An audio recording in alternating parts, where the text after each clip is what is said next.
Hi every one, welcome back. അപ്പോൾ ഇന്ന് ഞാൻ വന്നിട്ടുള്ളത് നല്ലൊരു ഹെൽത്തി ആയിട്ടുള്ള ഡ്രിങ്കിൻ്റെ റെസിപ്പിയാണ് കേട്ടോ. അപ്പോൾ ഈ ഒരു തണുപ്പുള്ള സമയത്തൊക്കെ നമുക്ക് ചൂടോട് കൂടിയിട്ട് കുടിക്കാൻ പറ്റിയിട്ടുള്ള നല്ല സിമ്പിളായിട്ടുള്ള അതുപോലെ തന്നെ നല്ല ഹെൽത്തി ആയിട്ടുള്ള ഒരു ഡ്രിങ്കാണിത്. അപ്പോൾ നമുക്ക് പെട്ടെന്ന് തന്നെ ഇതെങ്ങനെയാണ് തയ്യാറാക്കുക എന്നുള്ളതൊന്ന് നോക്കാം.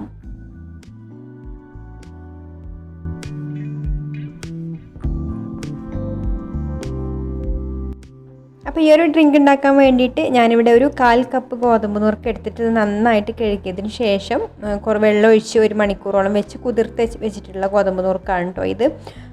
ഇപ്പോൾ ഇത് നന്നായിട്ട് കുതിർന്ന് വന്നിട്ടുണ്ട്. ഇനി നമുക്ക് ഈ ഒരു വെള്ളം കളഞ്ഞതിന് ശേഷം ഇത് അരക്കാൻ വേണ്ടിയിട്ട് ഒരു മിക്സിയുടെ ചെറിയ ജാറിലേക്ക് ഇട്ട് കൊടുക്കാം.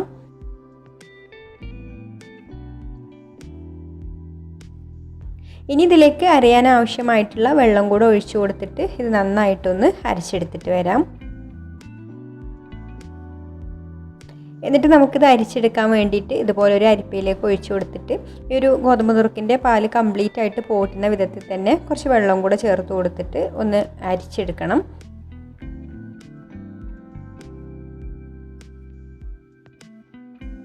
ഇപ്പം നമ്മളിവിടെ ഇത് നന്നായിട്ട് തന്നെ അരിച്ചെടുത്തിട്ടുണ്ട്. ഇതിൻ്റെ കംപ്ലീറ്റ് പാലും പോന്നിട്ടുണ്ട് കേട്ടോ. ഇനി നമുക്ക് ഈ ചണ്ടിയുടെ ആവശ്യമില്ല, ഇത് കളയാം. എന്നിട്ട് നമുക്കിതാ ഇതുപോലെയുള്ള ഒരു ചെറിയ അരിപ്പയിലും കൂടെ ഇത് അരിച്ചെടുക്കാം. എന്നാൽ ഇതിൽ കംപ്ലീറ്റ് ഉള്ള തരികളൊക്കെ പോയി കിട്ടുള്ളൂ.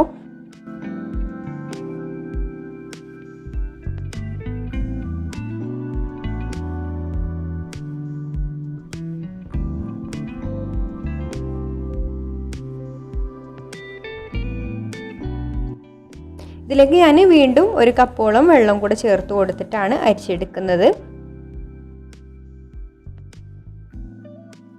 ഇനി നമുക്കിതിലോട്ട് പാകത്തിനുള്ള പഞ്ചസാര ചേർത്ത് കൊടുക്കാം. അപ്പോൾ ഞാനിപ്പോൾ ഫ്ലെയിം ഓൺ ആക്കിയിട്ടില്ല കേട്ടോ. ഫ്ലെയിം ഓൺ ആക്കി കഴിഞ്ഞാൽ ഇത് കൈയെടുക്കാതെ ഇളക്കിക്കൊണ്ടിരിക്കണം. അപ്പോൾ അതിന് മുമ്പ് തന്നെ പഞ്ചസാര ചേർത്ത് കൊടുക്കുകയാണ്. പിന്നെ മധുരം ഒന്ന് ബാലൻസ് ചെയ്യാൻ വേണ്ടിയിട്ട് 1 നുള്ളു ഉപ്പും കൂടെ ചേർത്ത് കൊടുക്കുന്നുണ്ട്. ഇനി നമുക്ക് ഫ്ലെയിം ഓൺ ആക്കിയിട്ട് സ്റ്റൗവിൽ വെച്ചിട്ട് ഇത് കൈയെടുക്കാതെ ഇളക്കിക്കൊണ്ടിരിക്കുക. അപ്പോൾ ഇതൊന്ന് തിളച്ച് കഴിഞ്ഞാൽ മതി കേട്ടോ. തിളച്ചാൽ തന്നെ ഇതിൻ്റെ വേവായി, പിന്നെ കൂടുതൽ വേവാനില്ല.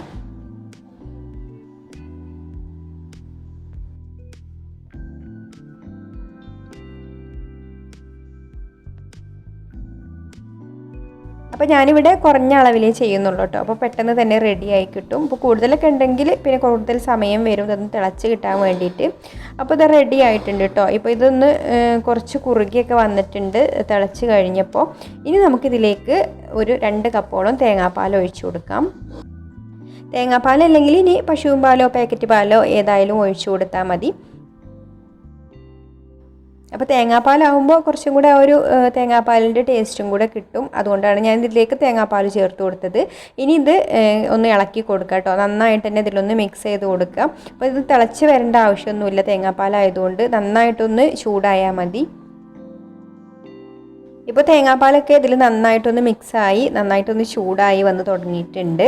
അപ്പോൾ കുറച്ചും കൂടെ ഒന്ന് ചൂടായി നന്നായിട്ടൊന്ന് ആവി വരുന്ന ഒരു സമയത്ത് തന്നെ നമുക്ക് ഫ്ലെയിം ഓഫ് ആക്കാം.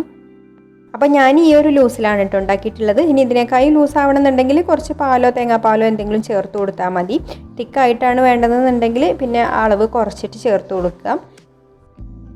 ഇപ്പോൾ ഇത് നന്നായിട്ട് ചൂടായി വന്നിട്ടുണ്ട് കേട്ടോ. ഇത്രയും മതി. ഇനി നമുക്ക് ഫ്ലെയിം ഓഫ് ആക്കാം.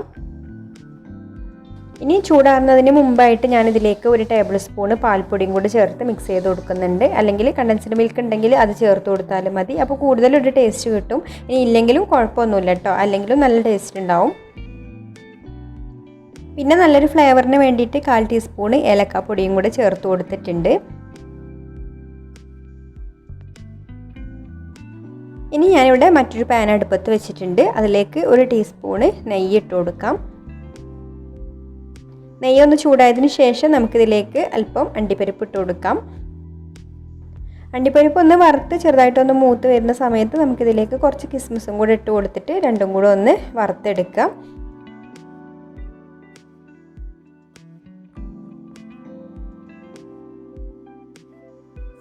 എന്നിട്ട് നമുക്ക് ഇതിലേക്ക് ഒഴിച്ചു കൊടുക്കാം. അപ്പോൾ ഇത്രയേ ഉള്ളൂ കേട്ടോ. നമ്മുടെ സ്പെഷ്യൽ ഡ്രിങ്ക് ഇവിടെ റെഡി ആയിട്ടുണ്ട്. ഇനി ഇത് ചൂടോട് കൂടി തന്നെ സെർവ് ചെയ്യാം.